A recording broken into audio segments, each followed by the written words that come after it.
Bonjour tout le monde, je m'appelle François de chez Velomtech.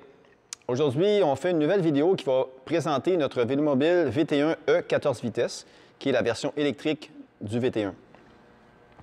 À commencer par l'extérieur du véhicule, qui est un véhicule à pédale, donc à propulsion humaine avec assistance électrique en option, qui comprend une structure en aluminium, que vous allez voir tantôt, et une carrosserie tout en fibre de carbone et époxy, recouvert de peinture qualité automobile. À l'avant du vélomobile, on a une portion avec sa forme aérodynamique. On a une portion pour l'entrée d'air ici que vous voyez, qu'on peut fermer à l'aide de cette pièce-là pour rouler lorsqu'il fait froid, en automne, hiver ou printemps. Ensuite, on a des feux clignotants avant, droite et gauche qui permettent de signaler notre direction. Vous allez les voir en action tantôt. Ensuite, on a deux roues avant qui sont des roues de 20 pouces équipées de pneus anti-crevaison. Et chaque roue avant est équipée d'un frein Sturmey Archer. C'est un frein à tambour de 90 mm de dimension qui est à la fois performant, requiert très peu de maintenance et qui est très durable. Ensuite, on se déplace plus vers l'arrière. Donc, on a la porte, les pentures, on a l'avisage, je viens d'en parler tantôt. On a les serrures de porte qui sont en option. Elles permettent de fixer la porte en position pour éviter que quelqu'un accède à l'intérieur. On a un attrape-tête. On a le fanion qui est installé ici en option, qui permet d'être mieux vu dans la circulation et dans les espaces plus urbains. Ensuite, par l'arrière, on a le feu clignotant arrière, gauche et droite. On a un feu de position qui est actuellement actif et le feu de freinage ici que vous allez voir tantôt. On a une poignée de manutention qui sert à soulever le vélomobile pour le déplacer comme ça, pour le faire pivoter ou le déplacer dans n'importe quel endroit. Du côté gauche, vous allez voir ici la roue avant sur laquelle on a monté un couvre-roue en fibre de carbone pour améliorer l'aérodynamisme et donner un look un peu plus sportif.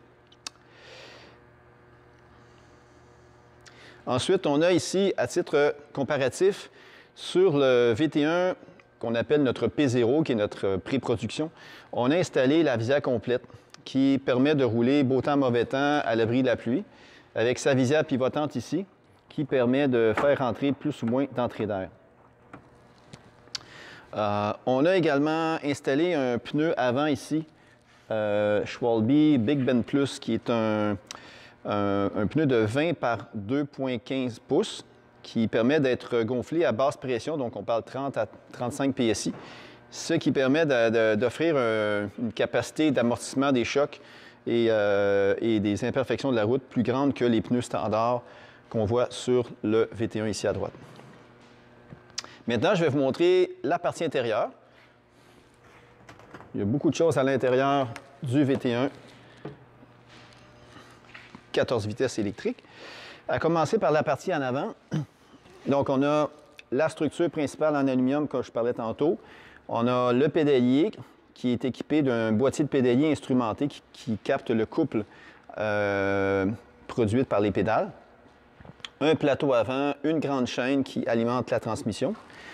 Ici à gauche, on a le Cycle Analyst, qui est le moniteur qui permet d'afficher tous les paramètres de vitesse, puissance, batterie, etc.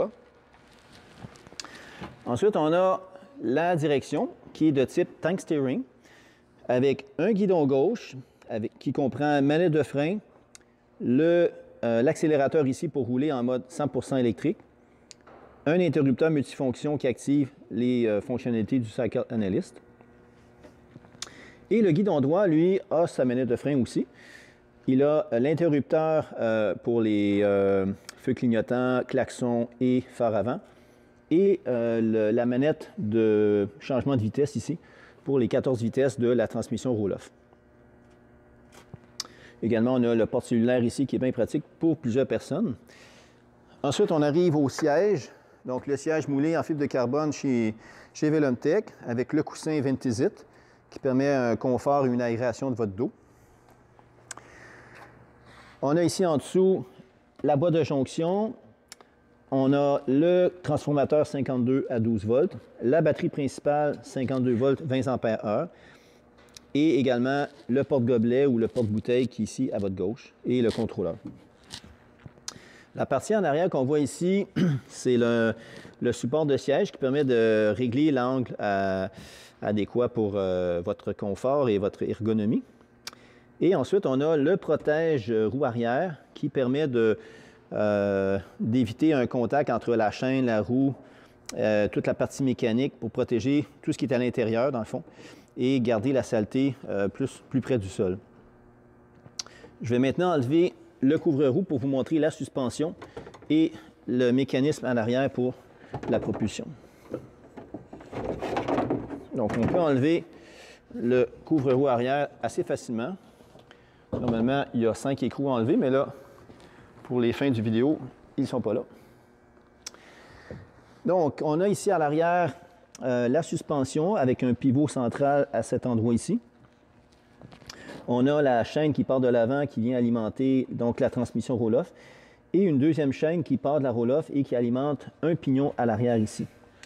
On a 2 protège-chaînes ou 2 guides-chaînes qui assurent que la chaîne ne débarque pas dans n'importe quelle condition.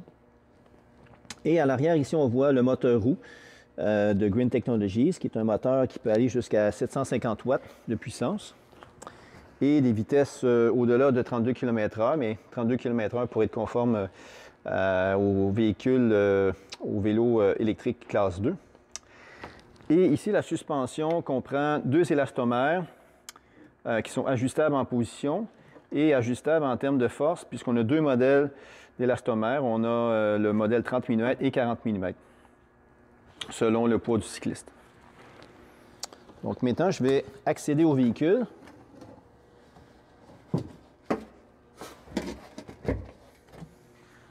Donc, on embarque normalement du côté gauche. On met les pieds sur le plancher. On s'assoit. On met nos pieds au sol à travers les trous de pied. Et ensuite, on prend la porte qui comprend ici des attaches de porte de chaque côté. Ces attaches-là vont permettre de retenir la porte en position sur la carrosserie pour éviter des vibrations et éviter que la porte bouge durant notre parcours.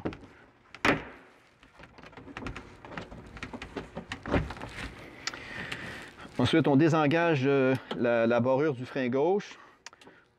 On teste notre klaxon. On teste nos phares avant. Les feux clignotants gauche et droite. On met nos pieds sur les pédales. Et on est prêt à partir. Lorsqu'on revient de notre parcours, à ce moment-là, on désengage la porte.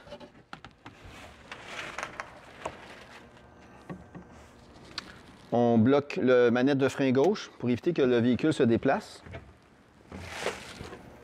On sort du véhicule. Et on peut éteindre les phares avant, mettre l'interrupteur de batterie en position off. Ensuite, on referme la porte. Et voilà, on est prêt à laisser le Vélomobile derrière nous pour la prochaine randonnée. Donc, voilà un bref aperçu de l'ensemble des fonctionnalités du VT1. Et puis, ça m'a fait un grand plaisir de vous présenter les dernières mises à jour techniques. Le VT1 est disponible en différentes couleurs, en 4 couleurs de base, configurées selon vos demandes. Et puis, c'est possible de venir nous rencontrer, faire un essai routier. Et en passant, Velomtech est le seul fabricant de ce type de véhicule-là en Amérique du Nord. Donc, si vous êtes en Amérique du Nord, eh bien, vous êtes choyé d'avoir accès à un fabricant qui est au Québec, au Canada. Alors, merci de votre attention et puis au plaisir de vous rencontrer chez Velomtech ou d'entrer en communication avec vous. Merci, à bientôt.